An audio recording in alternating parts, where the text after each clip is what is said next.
Well, that last drive was kind of set up by what had happened the preceding drive, quite honestly. Late in the game, when Dayton went ahead 13-7, they started to get very conscious of not giving up the big play from a pass standpoint. And so looking at how they set up the defense, it was clear that from a linebacker standpoint, they were just flying out of there. They weren't giving paying much attention to the run at all. And so coming out of that second to the last series, we were stopped, but I ran up to Coach Parrish and I said, look, if we have the opportunity, we should run the quarterback draw because it will work. And so sure enough, defense held, we get the ball back, and it's 80 yards, like you said, and a little over 2 minutes and 20 seconds to go in the game. And walking out and being in that huddle with the 10 other guys, you're facing them, they're looking at you. You knew right away we were going to win the game because you could just see the intensity, you could just feel the moment when you looked at it and said, okay, we got 2.5 minutes, we're going to go score a touchdown. And they all just looked at you, and there wasn't any doubt in anybody's eyes that was not going to happen. First play was a pass to Tony Altavilla, and he got tackled and fumbled the ball when he hit the ground, and Dayton recovered, and everybody thought, oh my God, we just turned the ball over, but the referee had blown the ball dead. But it was nice because it was 2nd and 2 at that point, and guess what play came in? Coach Parrish sent in the quarterback draw. And sure enough, linebackers flew out, and it was open for like a 50-yard run, and that just turned the tide. And now, not only does the team that's out on the field believe you can win the game, but it brought the crowd back to life, and the pep band starts going crazy, and the students start going crazy. And it was just a matter at that point of getting in the end zone before the time ran out, and that's what we were able to do. Yeah.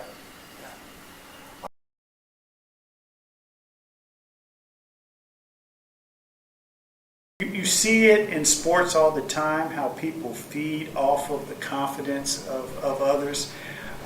Mac instilled that confidence, and he trusted his players, and he's just a terrific human being.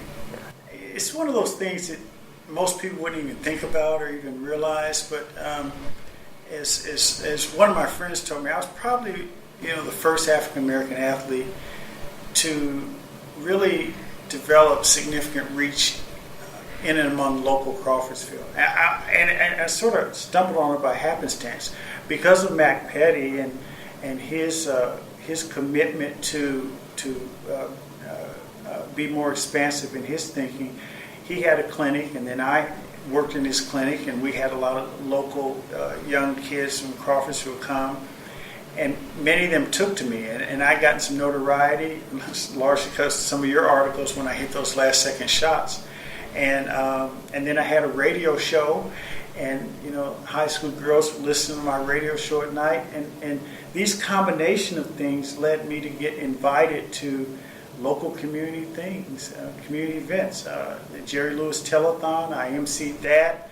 The Muscular Dystrophy Telethon, I emceed that, and we had hundreds of people there. I was a local celebrity, if you will, being invited to birthday parties for 12 and 13-year-olds. It took on a life of its own, so much so that by the time of my senior year, I would have, we had the local students, but there were local Crawfordsville residents who would come to the games because of the relationships that I made, which was really, really unique at the time. And then there were personal relationships. I mentioned to you that this one family, the Taylor family, they became a surrogate family of mine. And I remember, one experience that was so, I guess, heartwarming was Mr. Taylor would raise and breed horses. And I remember they called me once, it was during the week, at about midnight, or 11 or 12, and said, the horse is about to give birth, and I rushed over there in the country stable, and they had the flashlights on and the hay around, and we watched this horse give birth, and Mr. Taylor helped along. We saw the fold, and I had never seen anything like that.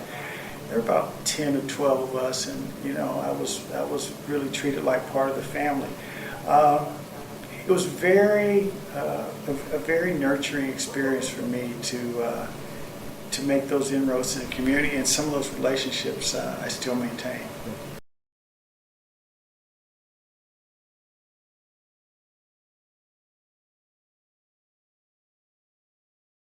an NCAA Division III basketball playoff game in Crawfordsville at Chadwick Court against Augustana.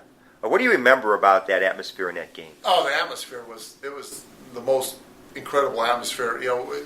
The DePaul games were kind of close to that atmosphere, but I remember being shocked when we came out for warm-ups, and they used to bring in the portable bleachers down at the ends and to fill in all the way around the court, and we came out for warm-ups and the place was packed already, and it was electric, and it was just it was so much fun to play in that kind of atmosphere. It was just, the hair on your arm just standing up and you got goosebumps and stuff, and it was like, wow, this is awesome. And Augustana was a really, really good team who had a lot of success in the NCAA tournaments and stuff, and we played well, and it was back and forth and really a close game throughout, and we ended up scratching out a win. The DePaul home game where we put on a little bit of a dunking exhibition. Oh. You want to share that story? Well, I think it was our junior year, and we came out first. We had these black T-shirts with a gold outline and a Wabash big fist with a Wabash ring on it that said DePaul Swallows. So we came out with our jackets on, took those off, so our crowd was already fired up over that. And then we started doing a big dunking exhibition for our crowd, really getting them going. And so DePaul saw this going on, so their guys were like, well, if they're going to dunk, then we can dunk. So they started having some guys were dunking. But they didn't know that our student trainer, Jim Snides was always staying by the stairs, and he'd see the referees coming up. And as the referees would come up, he'd go out and wave us off. And so we would know because it's illegal to dunk in warm-ups. So Snides comes running out, he's waving us off, and so we go back to our layups, and just as the referees hit the top of the stairs and open the door coming on the Chadwick court, a guy from DePaul comes in and dunks it, and the referees, boom, they hit him for a technical. And the funniest part of the whole thing was watching the DePaul coach explain everything to the referees, and he explained it exactly how it happened, because he said, well, that guy right there, he's pointing at Snyder, and he ran over and he's waving, and then they started doing layup, and you guys hit the thing, and it's the referees going, yeah, but you guys still got a technical. And so we started out with a 2-shot technical to begin the game and went on to beat them pretty good.